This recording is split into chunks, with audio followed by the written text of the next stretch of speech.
Alrighty guys, I'm Morthadon and we are back for Soul Eater episode 24. So, yeah, last time... Well, also, real quick, I changed up my video settings a little bit. You'll notice it in some of my other reactions. You might notice it here first. I'm trying to get my quality back to what it used to be because I had it good, then I reformatted my computer and lost all my settings, and then I've been trying to get it back to normal since I think I kind of got complacent with it just looking not as good, and now I'm trying to get it back to the way it was. So, yeah, if you see anything weird, let me know. So, yeah, anyway, last episode we had the Kishin pulling some hallucination action on Black Star. He failed his mission, and now the Kishin is being freed. He was crawling out of his bag of skin, and the skin was reapplying to his body, and it was cringy and disturbing. And I think the worst part was when he was scratching his nails on the floor. And then we also had Medusa, who ended up getting cut in half for now. I had my theory that she's not dead yet, but I guess we'll see what happens in this episode if she really is done for, you know? I feel like we haven't had, like, a moment of, like, oh no, I'm the villain and I lost from her yet, so we'll see. But without further ado, guys, let's jump into this episode. Alrighty, so we're going to start the episode in 5, 4, 3, 2, 1, now. Yes. I don't think there's too many sound souls right now. Recap! Oh.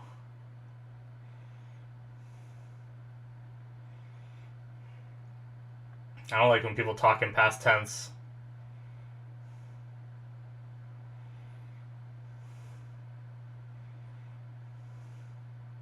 Jeez.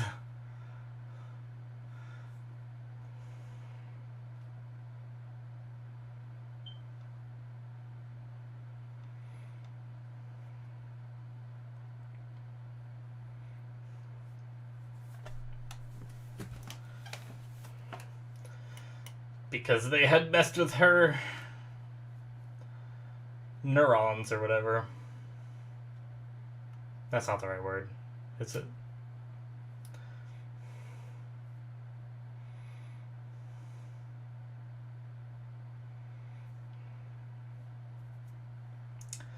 Free getting in the way, damn it.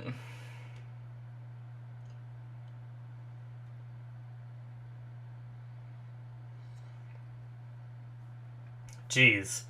They really want to make sure we know what's going on in this episode, don't they?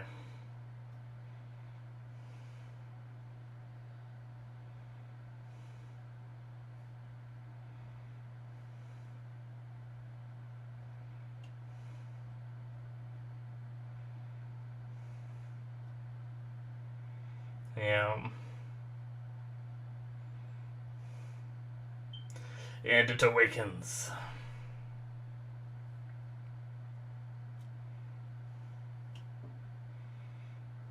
Or did it?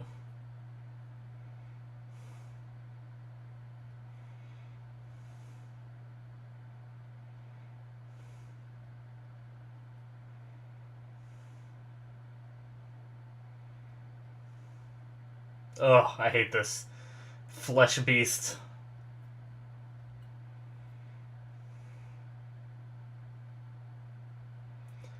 I just don't even want to know what that feels like. Ugh, okay, opening.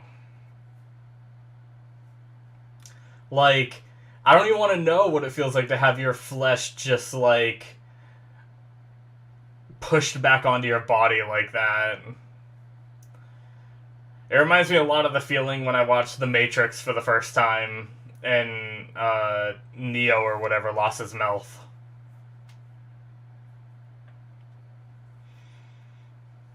That same kind of, like, cringy, like, ugh, that's something I never want to experience.